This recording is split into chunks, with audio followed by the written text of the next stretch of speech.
me there. I set off in the direction of the lecture hall. I know exactly where I'm going. I came here a few times last week to familiarize myself with the campus. It's important that Grandfather continues to see me as a responsible adult, and not the flighty young problem I used to be. I wave and smile at a few people as I pass, because how else would I make friends? Some of them wave back, some look confused, and one gives me a downright nasty look.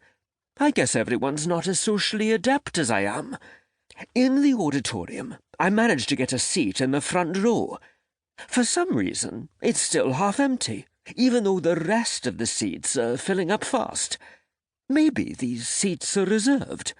Nobody tells me to move, though, so I get out my laptop, ready to take notes.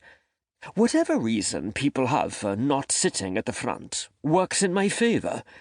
After 3 years, my English is good enough that I don't use the translator spell anymore, but some of the material for this course, Introduction to English Literature, dates back several hundred years and is in a slightly different version of English. My friend Alistair, who's a hellhound and has been a huge help in teaching me all the important earth things, said it might be tricky to understand at first, so I want to be nice and close to the professor, where I can hear clearly and see facial expressions for context. If that doesn't work, I can fall back on the translator spell. But I'd rather not. I want this to be as authentic an experience as possible. 2 men come in and stride to the front of the room.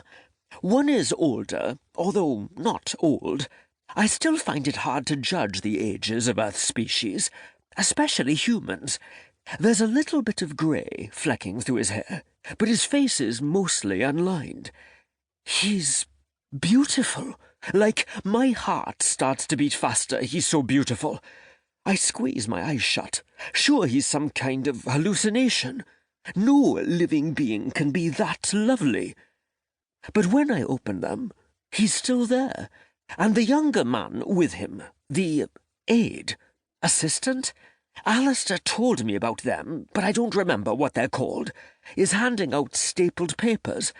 I take a stack, keeping one for myself, and pass the rest behind me like the other people in the front row are doing, but my eyes keep going to the front of the room. Is this the professor? Can I be so fortunate that I'll be able to gaze upon his perfection twice a week all semester? Can I be so cursed?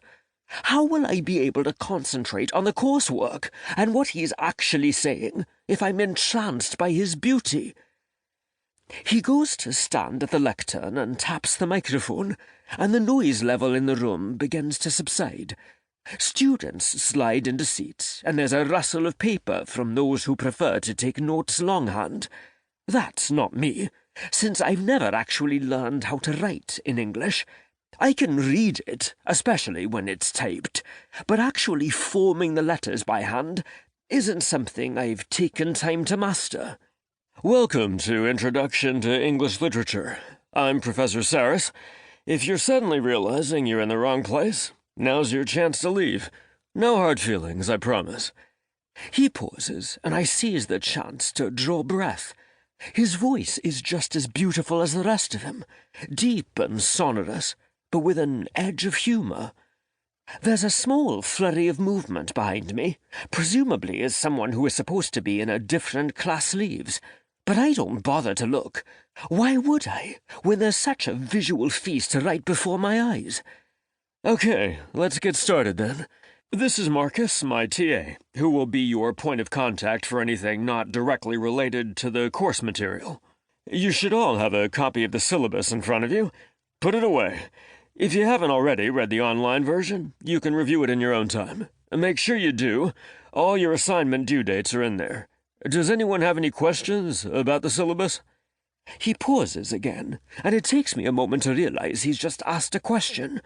I'm so enjoying the sensation of his voice washing over me.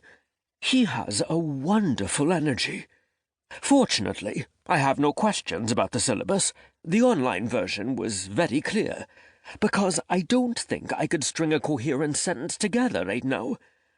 I want to. Oh, how I want...